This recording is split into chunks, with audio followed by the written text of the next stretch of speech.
So, guten Morgen. Another day under the sun. Except there is no sun, because it's winter and raining. But you've got to do what you gotta do. So, let's go to the conference. Today, I intend to show the path here using the metro, the Dutch transit, and then later we are going to take the train and we are going to Leiden, another nearby city. It's less than an hour by train from here, and it's also home to a famous medical university. But what we are going to check there are two museums. If everything works out, we should visit the Corpus Experience and the Rijhaven Museum. So I seriously hope this works out, because in the rain I'm going to come back here. I'm here.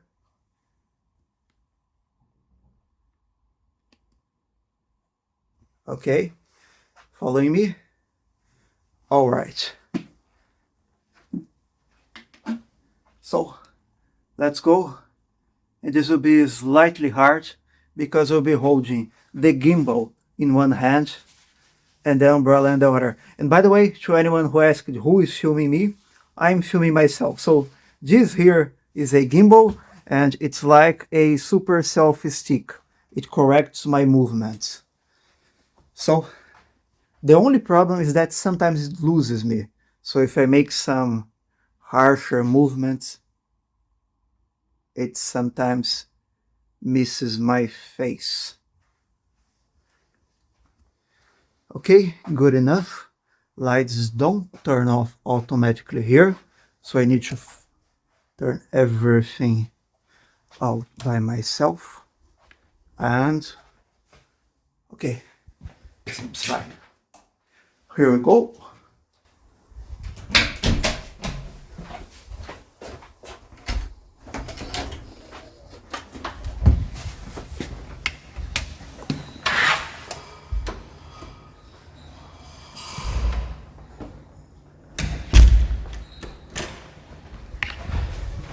I rented this umbrella here at the hotel.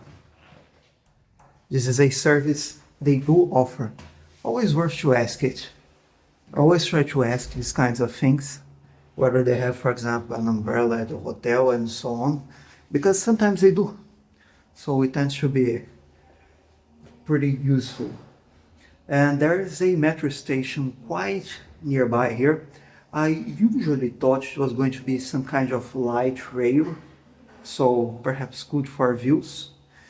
But no, that's not the case. It's actually a subway, and part of the path is underground, but it is still nevertheless an interesting experience, especially because the beginning is not underground.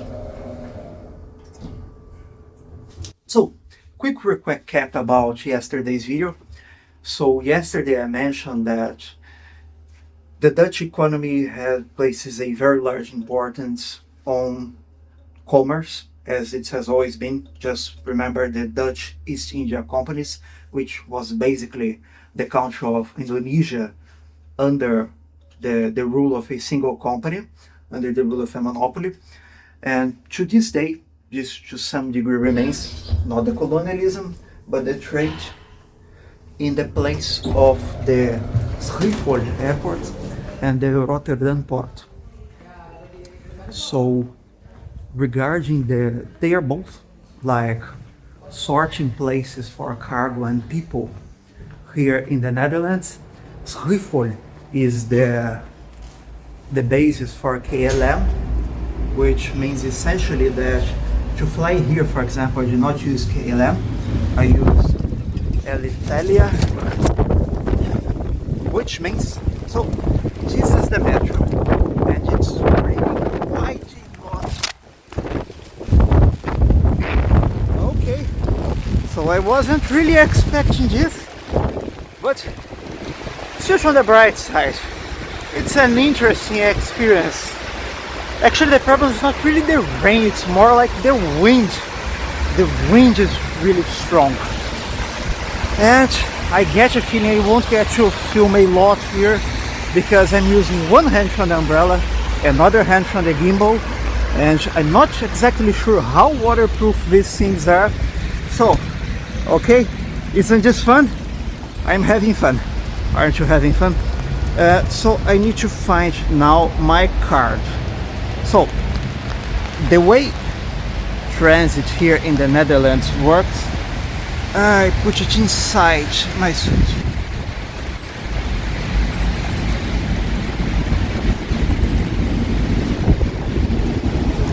Come on.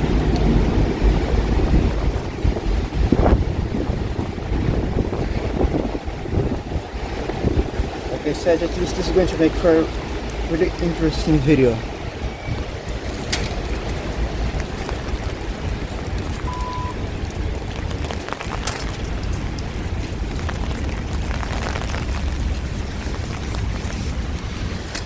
Okay, so the way Dutch transit works is really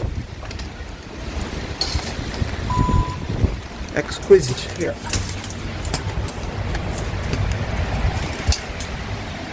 Good morning. Right. It's a crazy day. Yes, especially for filming. So I decided to be a good day to a good time to film now, No.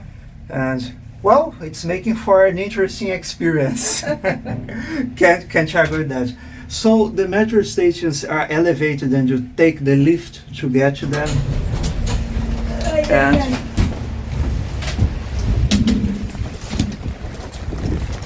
and the way you pay is often with your own credit card.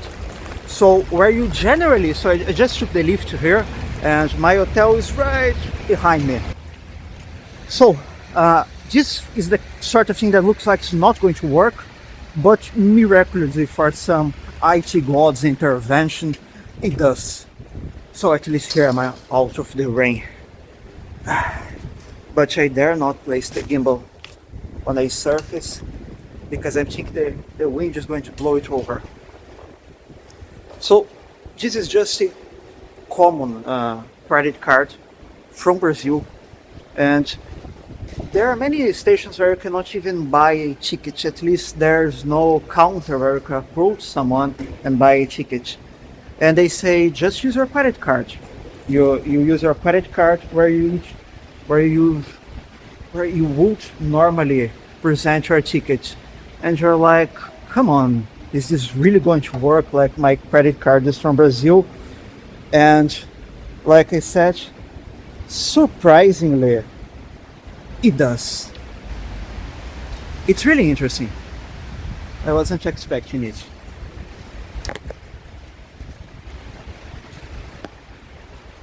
And so, like I was saying, my hotel is behind here. It's raining quite strongly, and it actually feels colder than yesterday, possibly because of the wind.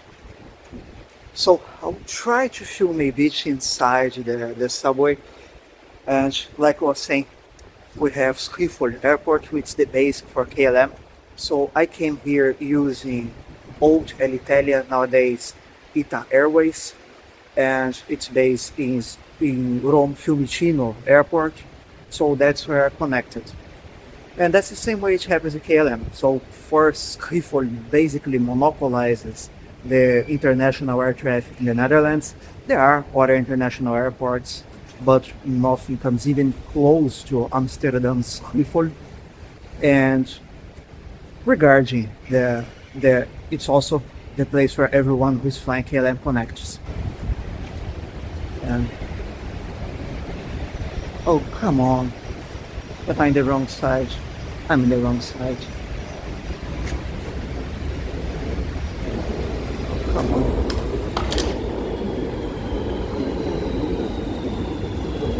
Yes, so this is the sort of thing you learn the first time you are in a city, especially in a country whose language you do not speak. I've just figured out I was on the wrong side of the platform. like I said, does it make for the most smooth video? Absolutely not. Does it make for a compelling video? I guess so.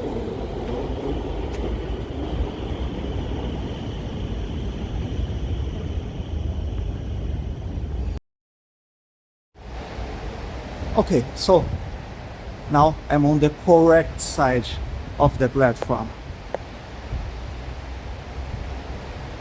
And that's the way we're going. So that's pretty much the region I mentioned yesterday that has been a bit gentrified, and that has a lot to do with Rotterdam port, which I mentioned is essentially a sorting place for containers coming in and out of many countries in Europe, especially those in traveling upwards the Rhine, such as to the Ruhr Valley and even to parts of Switzerland or transit to the Danube.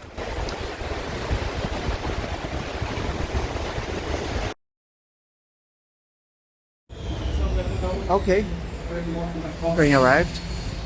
Let me see if I can get some place where I can film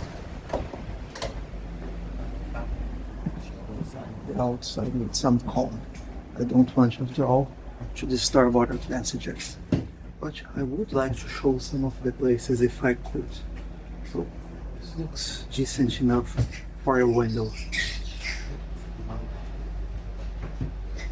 This hotel, the Art Hotel Rotterdam, looks a bit, the finishings are mostly impeccable.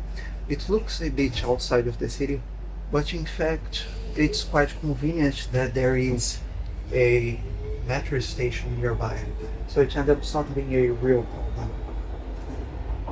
And so here, this is a large part of the view of one of the creeks of the city. So, yeah, it's better than that.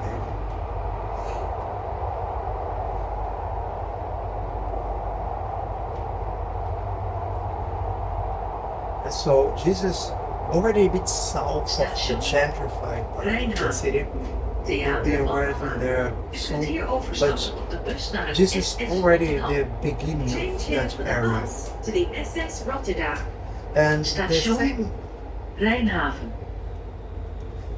the same convenience that applies to most transit here in the Netherlands, like the subway for example, also applies in large parts to the trains. It is surprisingly easy. What I mean is that at the beginning it's quite confusing, especially if you've never been here and you don't know the language, because it's not like they make the announcements in English. But you can just buy a ticket, or even not buy a ticket, you just use your own credit card to enter the station. And you need to remember to use your credit card, because not everywhere there is some kind of impediment to you entering. So if you're not cautious, you may accidentally enter the train without paying. And so here is already the Rotterdam and some other buildings. These are those famous ones that were built by many architectural companies, which made this part of the city to the south a bit more famous. So now we're going north, and this is the underground part. So I was hoping I would get to show a bit more, but ultimately, come on, it's raining a lot and it's really windy. So I think I'll speak more about the history of the city and its other places once we're out in the ground again, and then preferably without rain.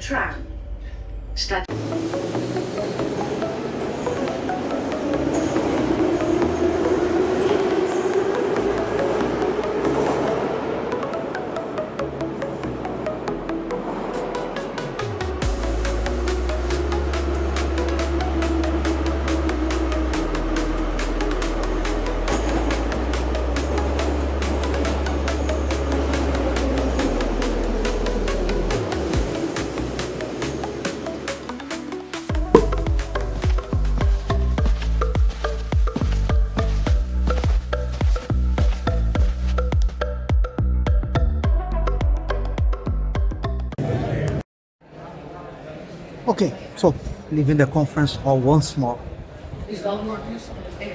This time it's much earlier, so there are still plenty of people around. Hopefully it's not raining outside, because I was really hoping to keep recording some things. And you know what? I think I was really unlucky, because the Netherlands is widely known for its year-round good weather. No, not quite.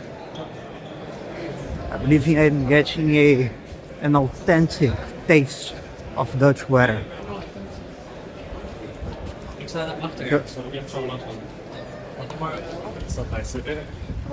So, no, I wasn't lucky.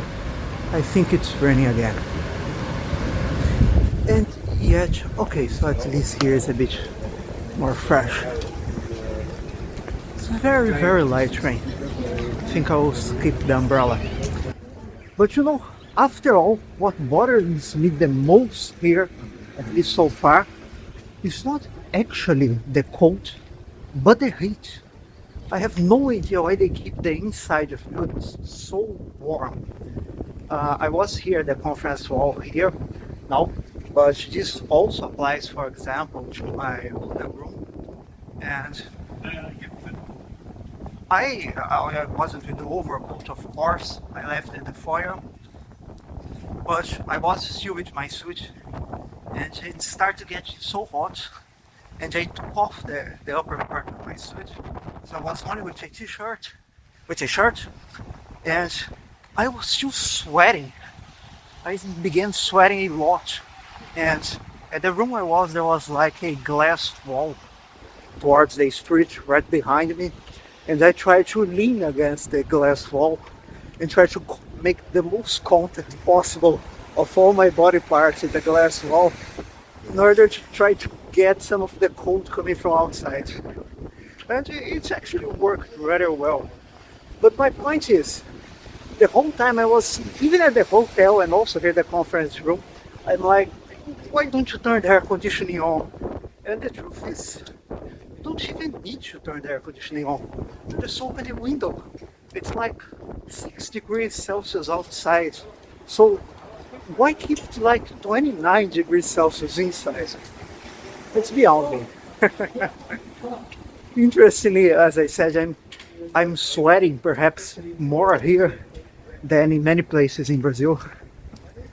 The climate on the outside is very characteristic. Always kind of raining, kind of wet, just white sky. I even brought sunglasses. I have no idea why I did it, because there is zero chance I'm going to need it.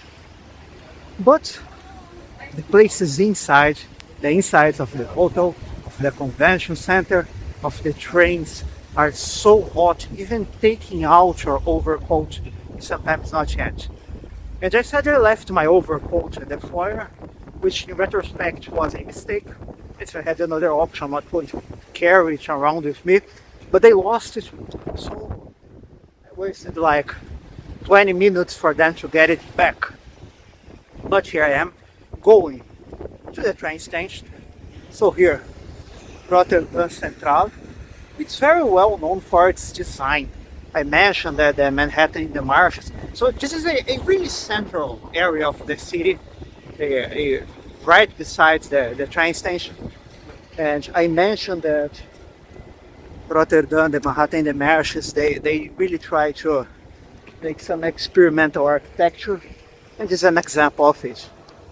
Personally, I don't even find it that experimental. I mean, it's pointy. You can't say it isn't, but it looks like many generic water heaters. So now I'm going to get on a train to Leiden and visit the Corpus Experience and the Maashaven Museum. I hope the Corpus Experience as well, because only the Maashaven Museum answered me so far. Can I not get run over by the train? As I can. This is also an excellent place to ruin your favorite shoe if you want to, since it's always so wet. But like I said, wet Yes, cold, not so much. Rotterdam Central, here, there. The most beauty. Back to me, gimbal. Yes. So, let's get on to it. Like I said, the trains here, like all the light rail and subway, work by just paying with your credit card. But I actually want to use my bills because I changed some money at the airport. So I don't want to go back to Brazil with euros. And I wonder if this is some Christmas decoration or if they keep it like this year round. Interestingly, parts of the station are heated and parts of the station are not heated. So you never really know what you're going to get. For example, here in this large hall, it's not heated. So albeit there's less wind than outside, it's still cold. As I get to the trains, I think there's a part that's heated. I'm not really sure. I'm going to stop recording now so they can buy the tickets and get everything ready.